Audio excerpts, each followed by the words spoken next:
ఢిల్లీలో health bulletin విడుదల చేస్తున్నారు, ప్రత్యక్ష ప్రసారం ద్వారా చూద్దాం. करना और हेल्थ सिस्टम को अलर्ट करना कि उनकी क्या मदद की जाए, ये उसके लिए बहुत ज़रूरी है. उसके अलावा ये जो भी इसको इस्तेमाल करता है, जो भी इसको डाउनलोड करता है, उनको एक सुविधा दी जाती है कि वो अपना सेल्फ असेसमेंट करें और सेल्फ असेसमेंट कर कर उसमें बताएं कि क्या वो हेल्दी अभी हैं, उनको कोई दिक्कत नहीं है, या उनको खांसी या बुखार या ब्रेथलेसनेस की तकलीफ़ है, या उनकी कोई कॉम्बिनेशन की तकलीफ़ है. उसके अलावा अपनी उम्र बताएं और अपना कोई अगर और हेल्थ का कुछ इशू है, डायबिटीज़ है या उस तरह के कोई इश्यूज़ हैं जिससे कि उनका रिस्क बढ़ता है, वो भी अपनी सेल्फ असेसमेंट में दें. और उसके द्वारा वो कुछ अगर मदद चाहते हैं तो वो मदद भी मांगने के लिए सामने आए. उसके अलावा हम जितने यूज़र्स हैं उनको ये भी मौका देते हैं कि वो अगर वॉलंटियर करने को तैयार हैं आगे चलकर, तो उसके लिए भी अगर सामने आना चाहते हैं तो वो भी अपनी तरफ से बता पाएँ. तो इसमें प्राइवेसी फर्स्ट डिज़ाइन इसमें रखा गया कि प्राइवेसी को बिल्कुल प्राइवेसी को ध्यान में रख कर ये ऐप बनाया गया. और इसके अलावा हर तरह की जो ऑथेंटिक इन्फॉर्मेशन है वो सभी तक पहुँचे, उसके लिए भी हम इस ऐप का उपयोग करते हैं. और ये शुरू में ही 11 लैंग्वेजेस में भारत में रिलीज़ किया गया और अब इसमें एक 12वीं लैंग्वेज भी, असमीज़ लैंग्वेज में भी इसको ऐड किया गया है.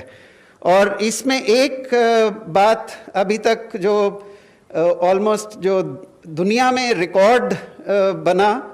वो था जब 5 करोड़ यूज़र्स इसमें आए, और उस वक्त ये दुनिया का सबसे तेज़ी से 5 करोड़ यूज़र्स तक पहुंचने वाला ऐप बना.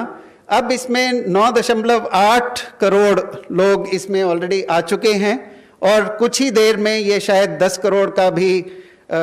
10 करोड़ यूज़र्स तक भी पहुंचेगा. और इस ऐप को पहले शुरू किया गया एंड्रॉयड सिस्टम और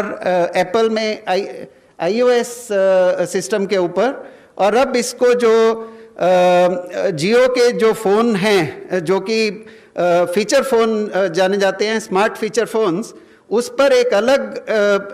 ऑपरेटिंग सिस्टम होता है, उस पर भी ये ऐप तैयार कर लिया गया है और शायद कल से ये उन फ़ोन्स पर भी उपलब्ध हो जाएगा. इसमें एक बड़ा अहम पहलू है कि जो हालांकि इसमें 13,000 से कम यूज़र्स ऐसे हैं जिनको कि कोविड पॉजिटिव पाया गया, जो आरोग्य सेतु के यूज़र्स हैं, लेकिन उनकी इन्फॉर्मेशन के ज़रिए अभी तक करीबन 1,40,000 ऐसे और लोग हैं जो पिछले कुछ दिनों में ऐसे व्यक्ति के आसपास कहीं आए जहां कि उनको संक्रमण का कुछ अंदेशा हो सकता है. तो ये वाला जो ब्लूटूथ कॉन्टैक्ट ट्रेसिंग हुआ, इससे जिस व्यक्ति को थोड़ा सा भी अगर उनको रिस्क है तो उनको सबसे पहले इत्तला किया जाता है कि आप अपना ध्यान रखें. उसमें 3 तरह के रिस्क लेवल्स को दर्शाया जाता है और उसमें डिफरेंट रिस्क लेवल जो होता है उसके मुताबिक उनको इंस्ट्रक्शंस भी दिए जाते हैं कि अगर इस तरह का रिस्क लेवल हो तो क्या करें. बट सबसे ज़रूरी बात यह है, इस बीमारी में सबसे ज़रूरी बात यह है कि आप, हो सकता है कि आपको ये बीमारी हो और अनजाने में ही आप शायद किसी और में भी फैला दें. तो ये जल्दी से आपको मालूम चलने से, जब आपके पास शायद सिम्टम्स भी ना आए हों, तभी जब आपको पहले से पता लग जाता है तो आप अपना ध्यान रख सकते हैं, अपने आप को सेल्फ आइसोलेट कर सकते हैं, अपने आप को क्वारंटाइन में रख सकते हैं, अपने परिवार की, अपने आसपास के लोगों की चिंता कर सकते हैं, उनको बीमारी से बचा सकते हैं. और अगर आगे चलकर सिम्टम्स आएँ तो आप उन सिम्टम्स को सीरियसली लेंगे और फिर आप मदद मांग पाएंगे. तो ये बहुत ही ज़रूरी पहलू है जो कि बिना टेक्नोलॉजी के उपयोग के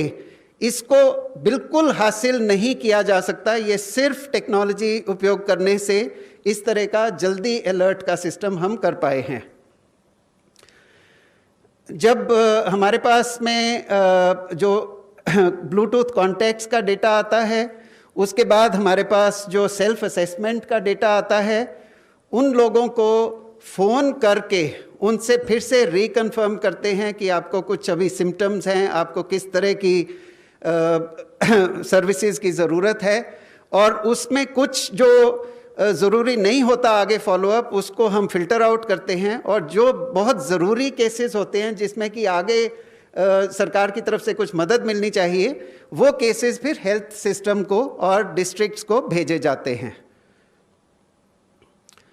एक और बहुत इम्पॉर्टेंट आउटकम और आउटपुट इस सिस्टम से निकल रहा है। ये ऐसा है कि जो लोग कंफर्म हुए पॉजिटिव हैं, उनका पिछले 15 दिन